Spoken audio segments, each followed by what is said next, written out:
There we go. There we go. I think we're live. Live, live, live. Yep. Yep, nice and chilled today, folks. No big long intros. Just file on in. Come on in. Find a space. Park yourself. Chill out. Escape the madness. Polly, King, Paul, the Wookiee, ZX, Luke, the most hardcore of savages if you're here this early. Regla, good to see you. Yep, nice and chilled, folks, nice and chilled. We're just hanging.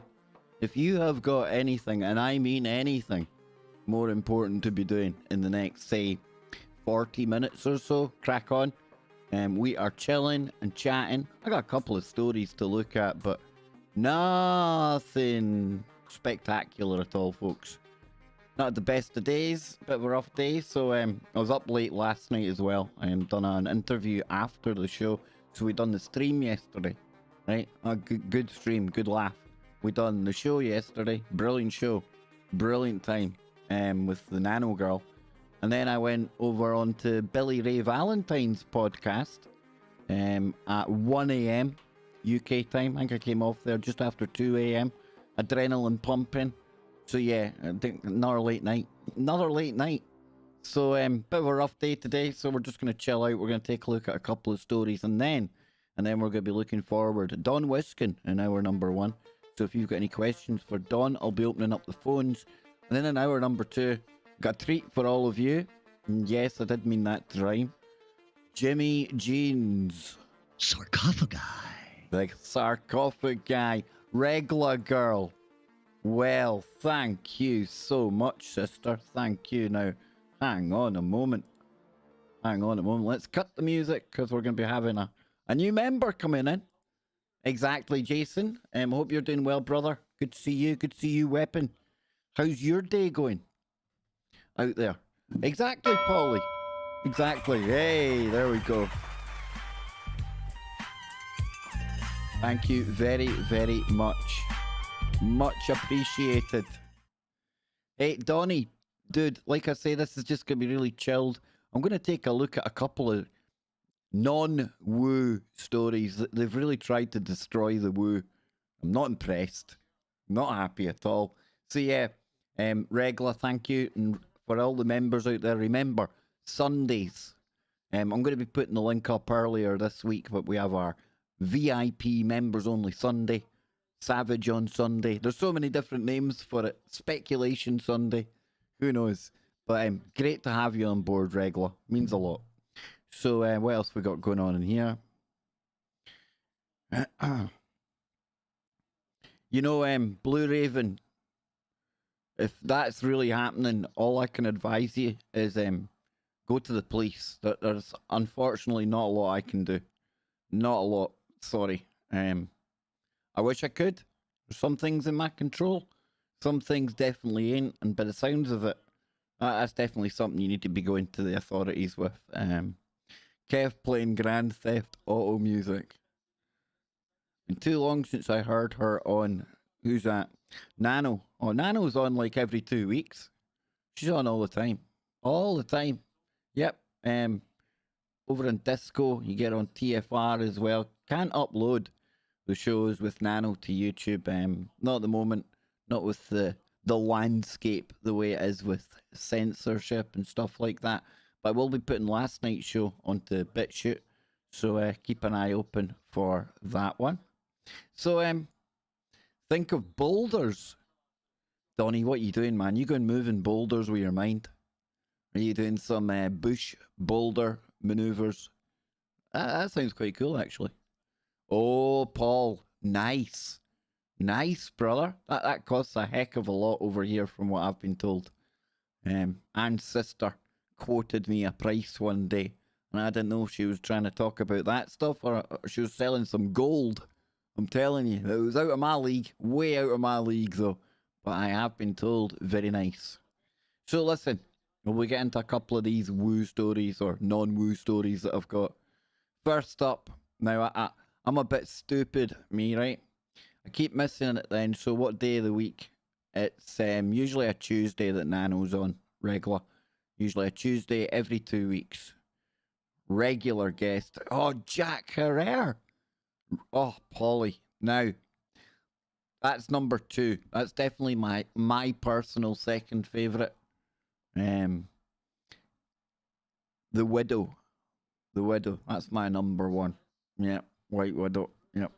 Anywho, Rick, great to see you. Lewis, great to see you. Great to see everyone.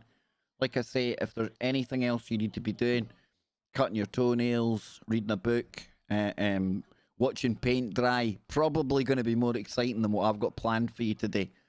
But I appreciate all that you do for me, and I couldn't go 2 days. I've already taken Monday off, didn't stream on Monday. Wasn't going to do it today, so we're just going to keep it nice and calm, chill, and save some of my wind for when I've got Don Wiskin and Jimmy Jeans. Jimmy Jeans coming on to lay down some deep woo. Oh, deep woo indeed. So that's going to be good. I think he might have messaged me actually, talking to him. No, it's nothing to do with just now though, so that's okay. But you're going to have to help me out here, folks. You're going to have to help me out. If it says midnight on Thursday, now bear with me. Are we talking about tonight, midnight, when it flicks over into Thursday? Or are we talking about tomorrow, Thursday, when it gets to midnight? Only reason I ask is, A, I'm stupid. And B, we're expecting some big snow. Now, granted, big snow in Scotland is not the equivalent of big snow, say, where somebody like Polly is in Canada, or maybe one of these states in the US where you get massive snow. You hear me? Everything's relative, right? But over here, we like to make a song and a dance about anything. So anything over 2 inches, usually it's like, whoa, big news. I hear a lot of the women saying usually is, actually. But it says here the latest yellow warning comes into force at midnight on Thursday. And when I read that the first time today, I actually thought they were giving you like a bit of a life hack about yellow warnings. Top tip, don't eat yellow snow. Okay? Not good, not good. So it says a yellow weather warning put in place for Greater Glasgow, with heavy snow set to fall in the area later this week. They usually get this wrong. Can I just add that in there? They usually get it wrong.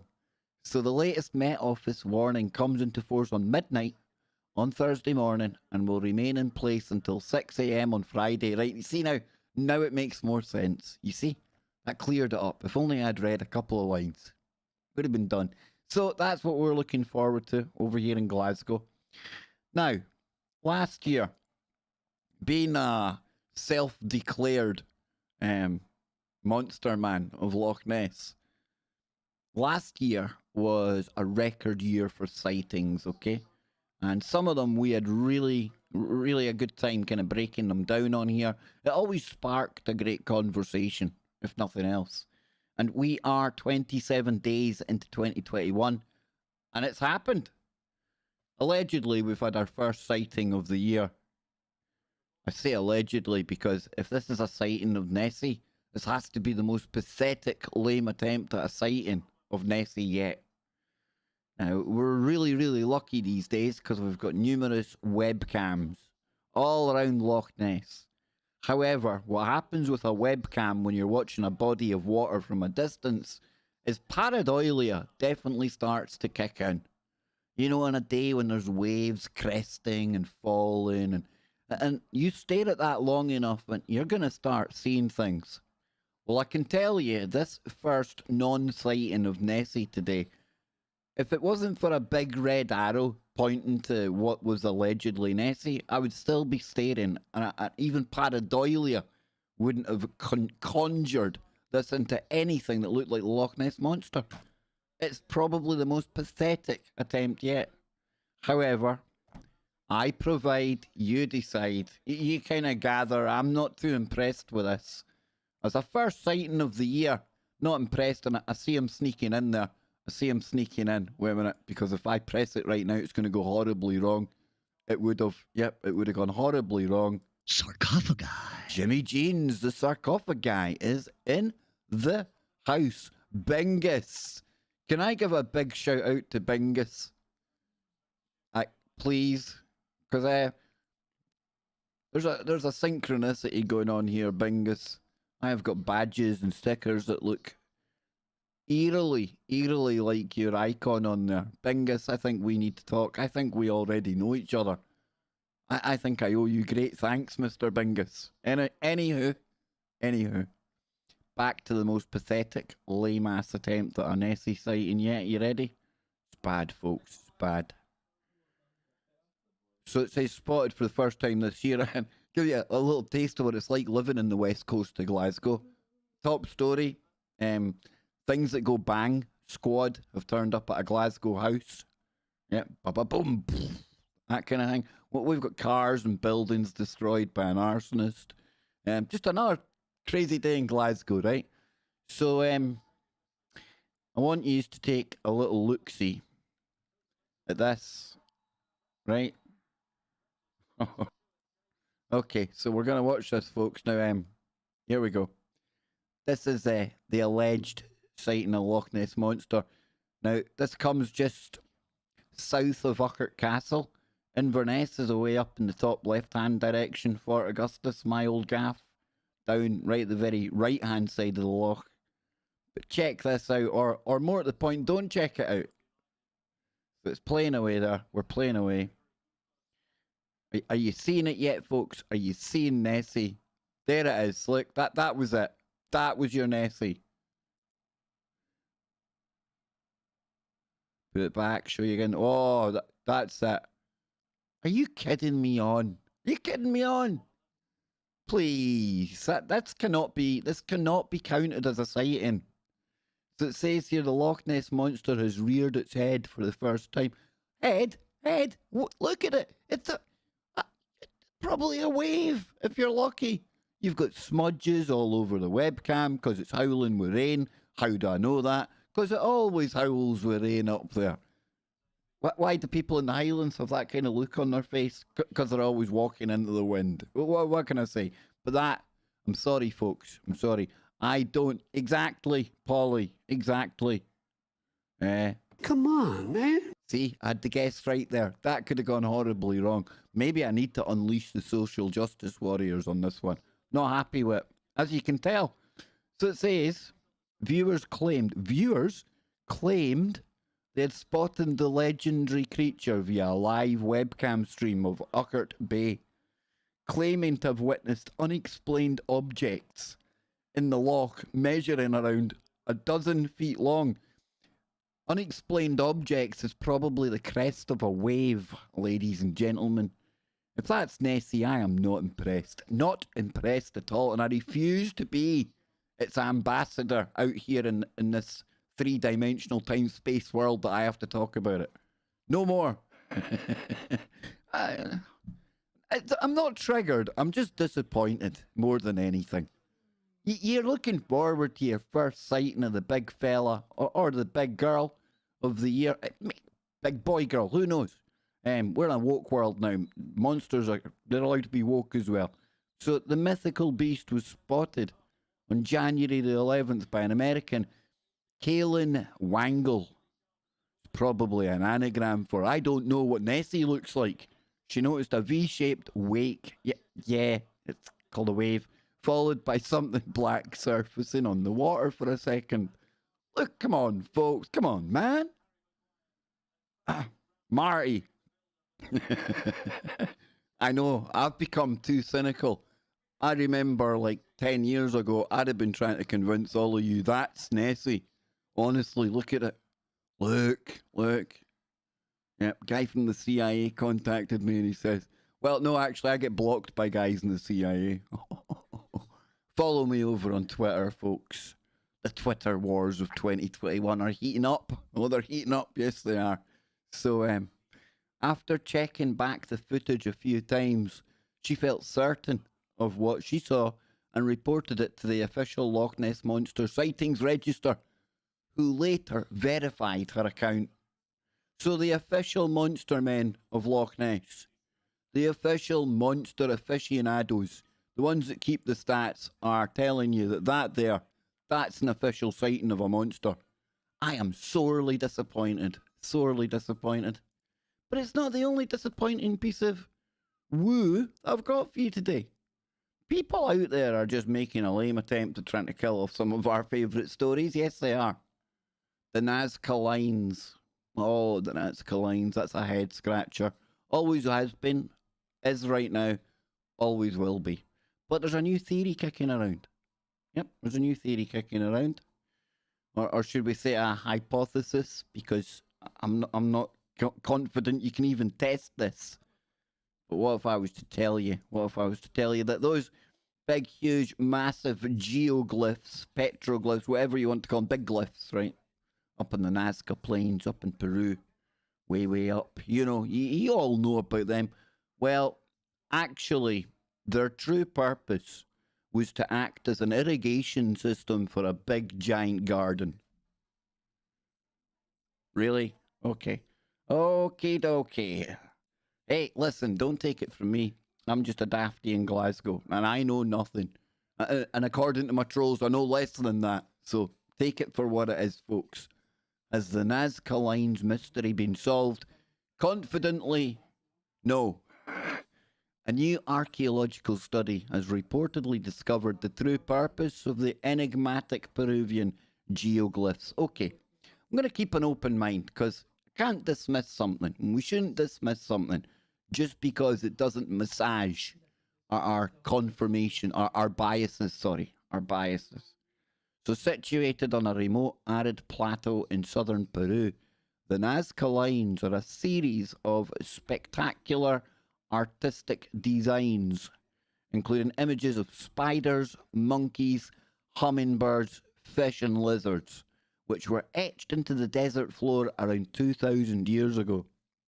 The designs were produced by removing the red-coloured pebbles that litter the desert to unveil the white, dusty ground underneath. Some of the drawings are huge and measure up to 200 metres across. Now remember, they uncovered a lot of new ones. Big shout out to you, Jolly. Good to see you. Good to see you over here, Jolly. We do bump into each other on a lot of streams, it would appear. We watch the most entertaining and infotaining and strange channels, don't we? So, D-Light, good to see you as well. Cassie, sorry if I've missed you out in the chat, folks, but says here exactly how and why the ancient people who once lived in the region created these geoglyphs. You see, I knew I'd get it right if I threw enough out there. Remain unclear. But now, a team of archaeologists headed up by Spanish engineer Carlos Hermida believes that they have finally found the answer. The Nazca Lines, they argue, were a complex irrigation system designed to bring water to plants. Not only have we unveiled the mystery with numerous and conclusive proofs, but we've also discovered a system that can save millions of lives around the world. Hello, what? Wait, what? Hang on. Okay, so maybe if this turns out to be correct, can I take back that it was really boring woo if it's able to help millions of people around the world? And would it be any surprise, folks, that we still have lessons to learn from what people were doing 2,000 years ago? No, not to me. Nothing new under the sun. We're merely remembering things that we've long forgotten. So it says the team's findings will be officially presented next month, and the disclosure of this study will lead us to understand from now on the famous Nazca Lines as a complex system of water management for the irrigation of vast extensions of the desert, which had the objective of controlling it and taking advantage of it in the different seasons of the year in the face of such changing humidity conditions in that region. You know, that's gone from being not impressed with the way that they're trying to explain the Nazca Lines to, I'm going to wait to see what this study has to say. Very interesting, actually. What were they doing? Trying to grow some kind of rabbit thing? I'm having a laugh, folks, but maybe that's maybe I was a bit hard on that story. Maybe I was a little bit harsh on that one. But what do you people think the Nazca Lines are for? Who cares what I think? I want to know what you think. We'll get some tunes on. We'll get some Stranger Things in the background, because there's nothing stranger than all of us hanging out here on KBS2, let me tell you. But you're the best of strange people. Me, I'm just strange, but you lot, you're sorted. So, Nazca lines, what are they for? I've heard that the Nazca lines on Ancient Aliens. Lewis, yeah, it's been on there a lot. Let me pull up some pictures just to remind people. It's one of my, it's one of the more interesting type of things out there. I think most people, when they find out about this, they end up kind of scratching their head, you know? Parts of it look like an ancient old runway and things like that there. Wow. I mean, how do you do something like that 2,000 years ago if you can't see it from the air? Very strange, eh? What on earth's name is that? So a little looky at that. A menu for aliens. Okay, so if you turn that on its side, it could be some kind of... There's a face there. Or a monkey, maybe. Yeah. Cassie, strangest of the strange. Yeah. Yeah, definitely. What's Z Troy saying? One to ponder, but sure are hella cool. Sod being the guy that has to nip in for the paper in the morning, though. Yeah. Matcha Pichu. Now, that's another interesting site, Z Troy, for sure. Zed Kev, check disco. Do I need to check disco? Do I? Okay, here we go.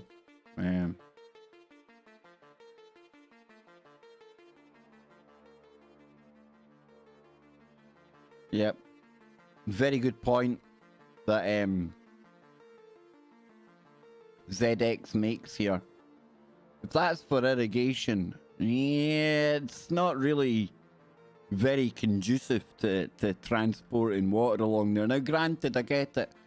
2,000 years of weathering and things, but you'd still expect to see like more of a kind of a furrow or a trough, you know, for the movement of the water. I'm with you there, ZX. I'm with you there. Like I say, it's going to be interesting to see what they say about these, about the actual study. What was the purpose? I mean, look at this thing. What is that? Come on now.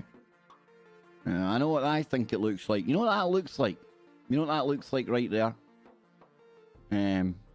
See if we come back over here, and again.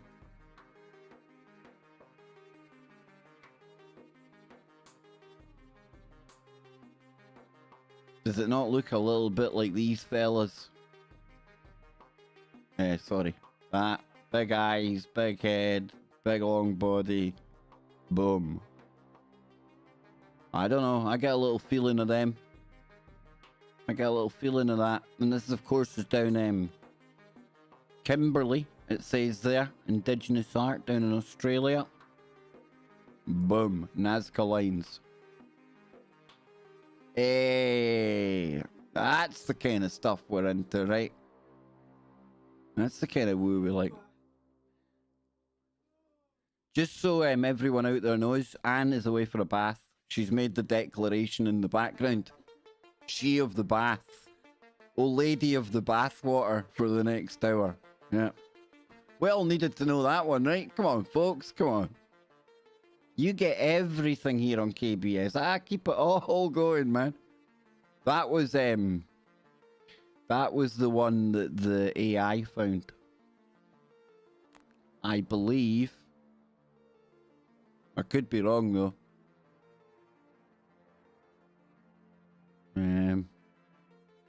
Let's see.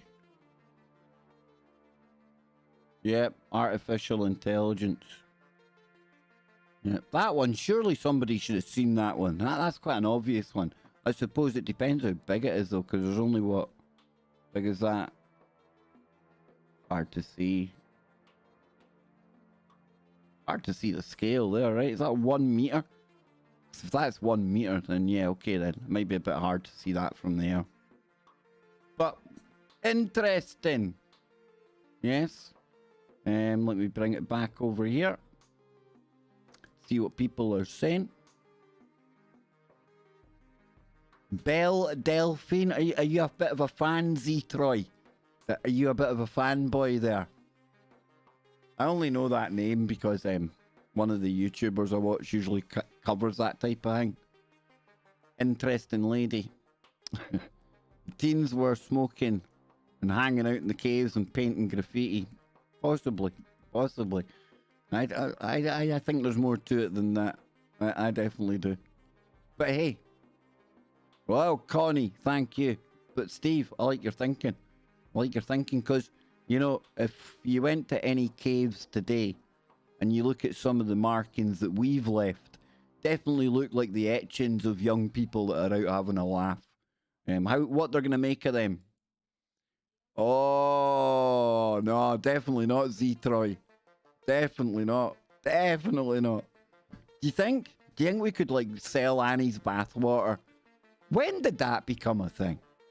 Let me cut the music. When did that become a thing?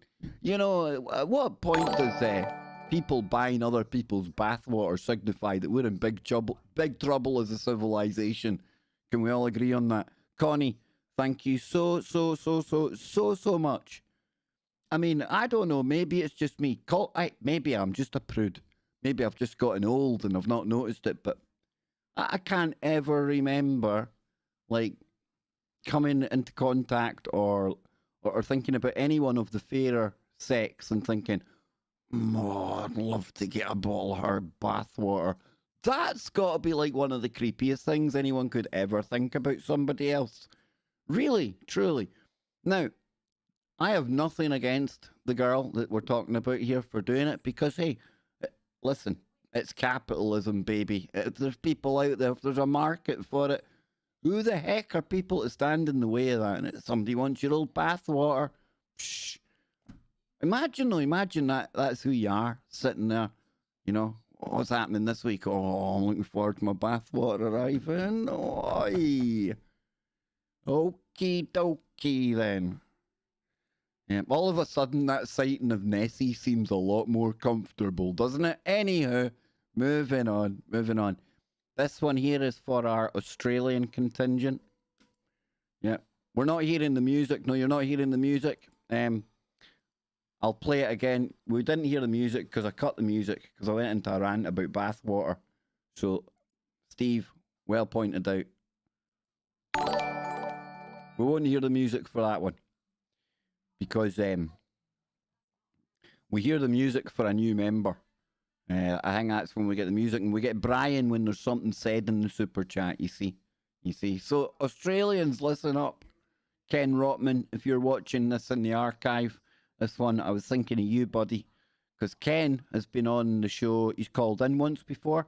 He's hung out with the Australian mob that we bring on from time to time, and Ken likes to talk about the Tasmanian tiger, aka the thylacine. And the thylacine, once thought to be very, very extinct, but didn't look too extinct when Ken was showing us videos and pictures of it and first-hand accounts of what he's seen with his own eyes. And now it's back in the news.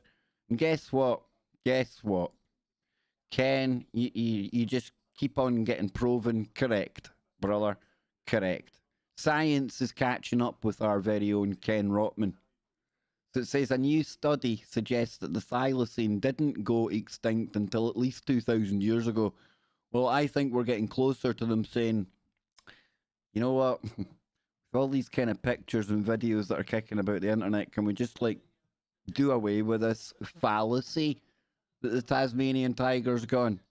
So it says, while thylacine watchers say the numbers of sightings in South Australia alone is up to 4 in 2021. So that's 4 times in January it's been seen, right?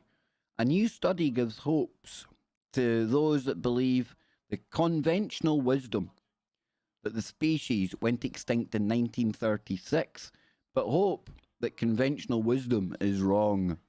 The study speculates that the Tasmanian tiger the thylacinus cynocephalus. Sounds like something you should go to the doctor with, to be honest with you.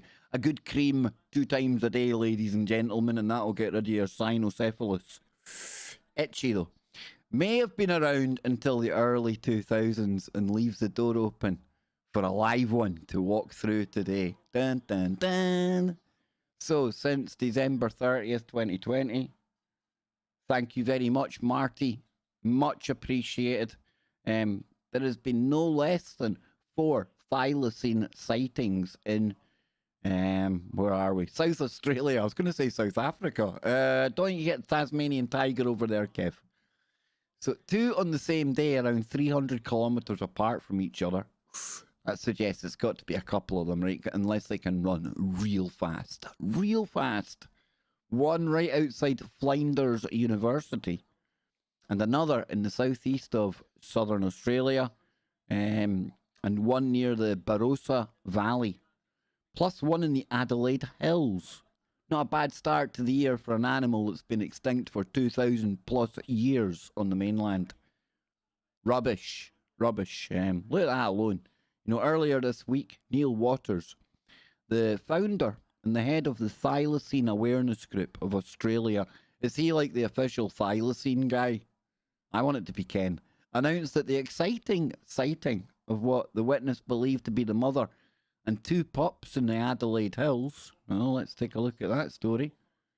It was on Mysterious Universe. There we go. Little artist impression there. 25th, so there was that one. But we'll come back here. Generating positive comments and hopes that some clear photos and videos will emerge soon. But didn't it go extinct with the last thylacine dying in the Hobart Zoo in 1936? Apparently not. Contrary to the expectations, the inferred extinction window is wide and relatively recent, spanning from the 1980s to the present day, with extinction most likely in the 1990s or the early 2000s. While improbable, these aggregate data and modelling suggest some chance of ongoing persistence in the remote wilderness of the island.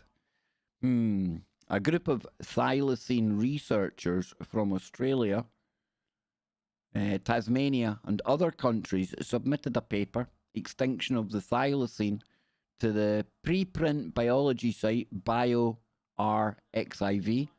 describing modelling. Now, the one thing I'll say about that website there, preprint, where they put in these papers, a lot of really, really bizarre, hokey-cokey, even by my standards, pseudoscience papers appears in there. You're talking like way beyond the pale.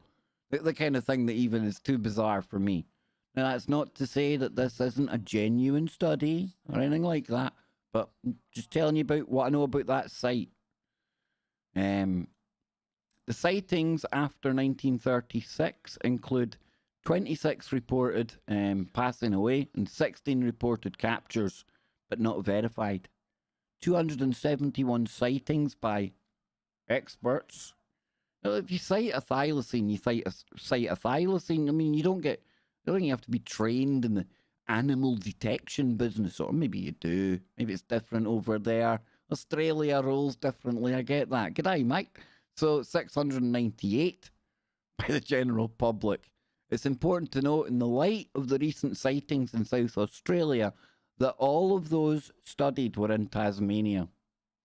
When plotted on a timeline, the data shows no sightings in 1921, 2008, 2013, spikes in 1937 and 1970 following legal protection, and a well-publicised expedition, respectively.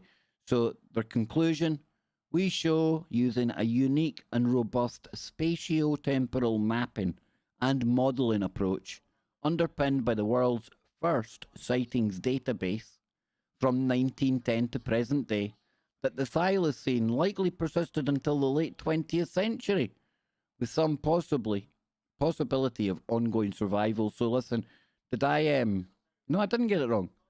It said, should the search for the Tasmanian tiger stop on the mainland, where other research shows it went extinct 2,000 years ago, but there's still a few sightings in South Australia, an increase in Tasmania. Well, I think they're all over, to be honest with you.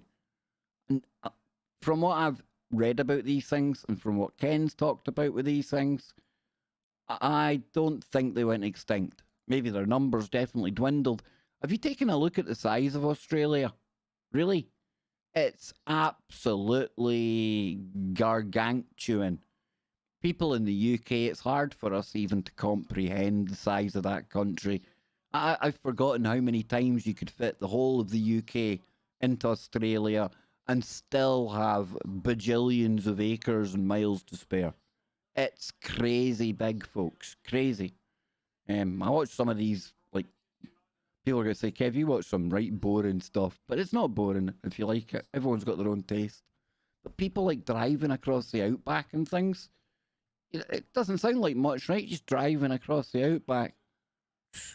That might as well be an alien world out there. You're taking your life in your hands when you go up and down these roads. And they're long, long roads. Something happens to you out there, folks. No wonder these Australians are robust characters. That's all I can say. And then you got to deal with these bloody kangaroos and drop bears and all that budgie smuggler stuff going on. It's a heck of a place over there, isn't it? So while I let you have a little think about that, I'm going to shove on some music. I'm going to be back in a second. I think I've got one more story we can take a look at. A bit more woo before I head on over and I get Dawn, and then we get Jimmy Jeans as well. I think Jimmy's going to be laying down the woo hammer today, folks. There's a rumour out there. There's a rumour.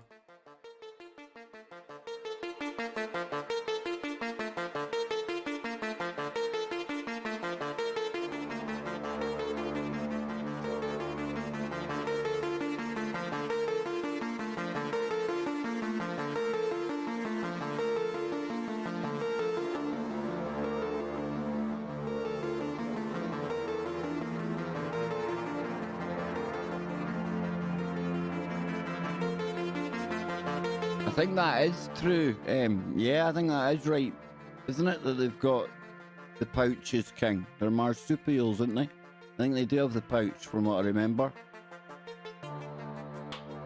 Yeah, Z Troy, man. Seen a few decent pics of one last year. Australia, a massive place, lots of area undiscovered. Sure, they're still kicking about. Yeah, that's what I think as well, man. What's that? Budgie smugglers. Budgie smugglers. The first time I heard that being talked about was Australians. But it's not what you think. If you think of a dude wearing really, really, really tight Speedos, that should give you the graphic of what smuggling budgies looks like. Yeah, I went there. I was asked the question. Come on. Come on.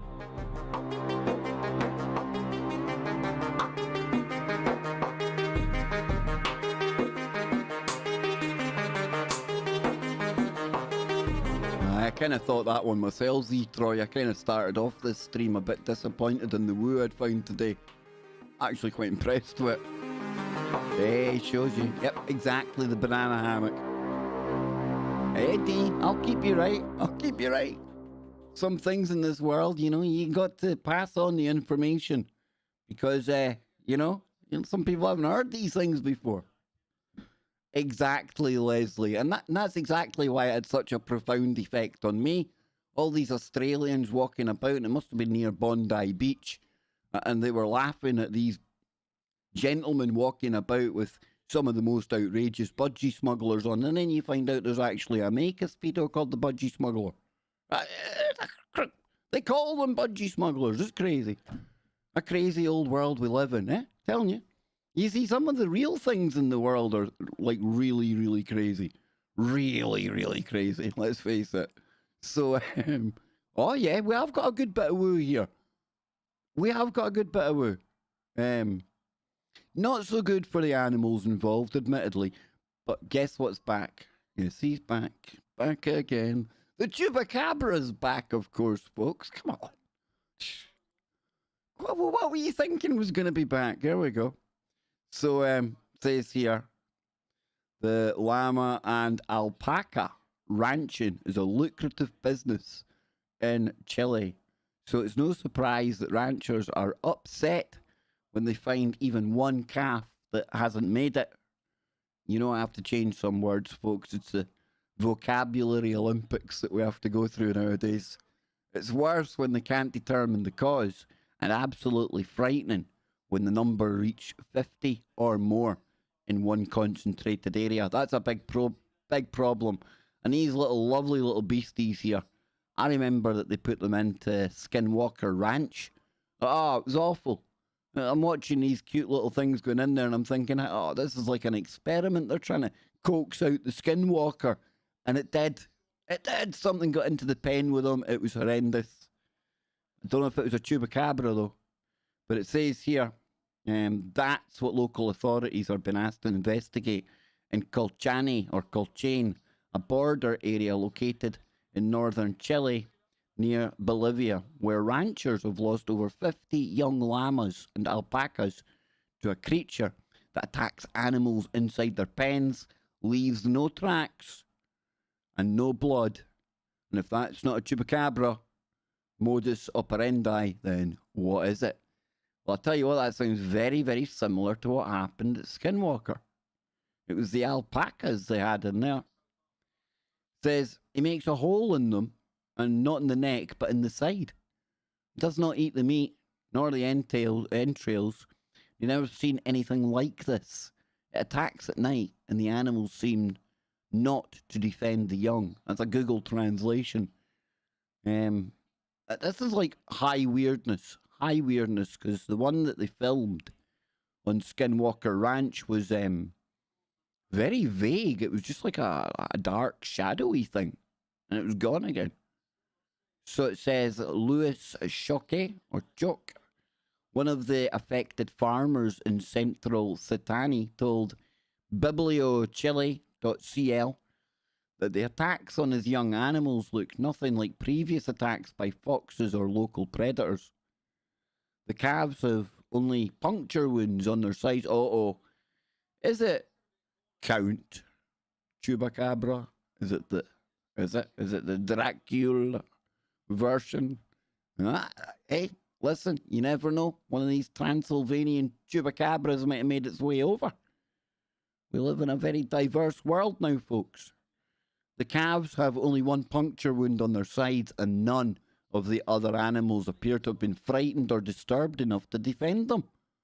Local veterinarian Andrea Nieto had no explanation either. It's like the Chupacabra comes in there and goes all kind of Darren Brown on them. Ooh. Like hypnotizes all the other animals. Ooh. I don't know if it makes the noise, and I have no idea if it's got the fingers to do the hand movements, but you feel me? That's what I'm feeling here. Preliminarily, it is difficult to say what was the cause of this attack. There are not known marks of predators from here, like the puma or the fox. Only 2 perforations are seen at the level of the thorax and nothing else. Apparently, the animal sucked from there, but a more exhaustive investigation must be done. I'm not ruling out my Count Chupacabra yet. So from the bite, I can conclude that it's an animal with a small jaw due to the size of its fangs, which are very advanced like other predators that have been more... Like, the reason I'm laughing here, I'm on a show the other night with Bill Bean, and we had Derek Stroman on and Travis, and talking about the paranormal becoming the normal and the supernatural becoming the natural. I just find it a little disconcerting that it doesn't put me up or down that I'm sitting here talking about a story that is talking about animals that had fangs, literal fangs stuck into them and blood sucked out of them. What kind of world are we living in here now, folks? I swear, it's getting weirder, right? So it says another rancher, Juan Choque, I think it's related to the first boy, says that this is not the work of a human bad guy or woman who might be attacking the animals to hurt the business and the increasing number of strange passings of only young animals makes it all the more puzzling. Are we looking at some kind of are we going to start factoring in the alien type thing, stuff that happens with the cattle and all that? Just saying. Throw in the fact that the ranchers told infobay.com that they've been unable to find any footprints inside the pens other than that of cattle, not even human footprints. And the losses cross over into the realm of the mysterious. This kind of unexplainable situation that causes the desperate to turn to myths. I'm not desperate. I just like turning to the more outrageous kind of option on the table. What's wrong? Hey, look, can you, any of you out there, can you categorically prove me wrong that there may be a species of Dracula type chupacabras out there? I mean, if you're able to prove anything about the chupacabra in the first place, you should be writing a book. So I'm leaving it open, man. Leaving it open. So it says, my cousins tell me that it could be a creature called the Chupacabra. Can never eat a whole one. Who in the south for years attacked a person, leaving them unwell. It scared me. We put lights with solar panels to illuminate the pens and scare this animal away. I want them to find it.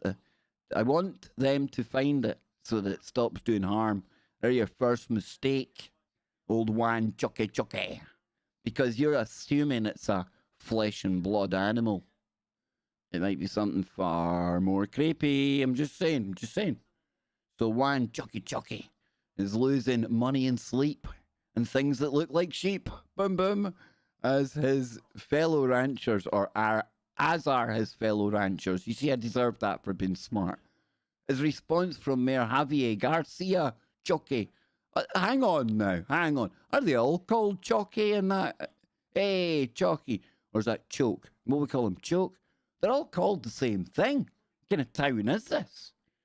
That's a bit of a weird one, this. I think we maybe need to start looking at the locals. I'm just saying. The professional could not conclude that this was a predator in the area, given the concerns of neighbours who were probably all called Choker. We will deliver the information to the SAG, the Servicio Arigola Canaderoga. Well, it actually sounded like I knew what I was saying there. So that they can conclude what type of animal it is and how to contain it. If necessary, we will find reports to other entities to help us find this creature. I thought that you can read that another way. We're going to go and speak to other entities to see if they can. They're going to they've got an asset out in the Bigfoot kind of community. Yeah, it's a confidential informant. What can you say? They come in all shapes and sizes, folks. They might consult an insectoid, half human, ex-driving instructor type thing entity. You never know. Commenters on the stories aren't jumping on the "it's a chupacabra" bandwagon, but they're not the ones losing precious animals and money. And I'm not laughing at that, folks. That's somebody's living, you know. The vet says it's like nothing she's familiar with, so more research should be done. The mayor kicked it upstairs to the Department of Agriculture. They need a Department of Woo. They do. Only ranchers losing young animals and getting no answers say Chupacabra. Do you blame them? Is this the place where the mythical cryptid finally becomes reality? Is it? I don't know, folks, but what I do know is I started out today, didn't know if I was going to do a stream, because like I said, if you were here early, I had a bit of a rough night, rough day, up late, a lot of streaming, a lot of talking yesterday, breathless today, but am I happy I came here? I thought I had no woo. I thought I'd be able to just go, look at this. Not a sighting of the Loch Ness Monster, ridiculous theory on the Nazca lines, and we already know the thylacines a thing, because we're way ahead of that curve. But didn't it turn into a nice little experience? It's a time I am glad I shared with all of you out there. And I'd love for you to jump on over, listen to Don in hour number 1. Don Wiskin, he's going to be on for his monthly visit. And then in hour number 2, hold on tight, folks, hold on tight. The man, the myth, You guessed it. If I can find it, it's Sarcophagi. Jimmy Jeans. He's going to be on the show. And keep your eyes open for the show I done with Billy Ray Valentine. It's going to be on Iconic. It's going to be here, there, everywhere. Going to be doing a lot more work with Billy and some of the people he's connected with as well. Some of the people I've connected with over 2020, people like John Brisson, Lee Veltman, Jimmy Jeans, obviously, but more people coming in as well as we make alternative media great again. That's our mission in 2021. I'm going to love you, I'm going to leave you, and I'm going to leave you this really, really wise piece of advice before we go, okay? Are you ready? Keep your mind open. Keep looking for the woo, but not to the point where your brain turns to black goo.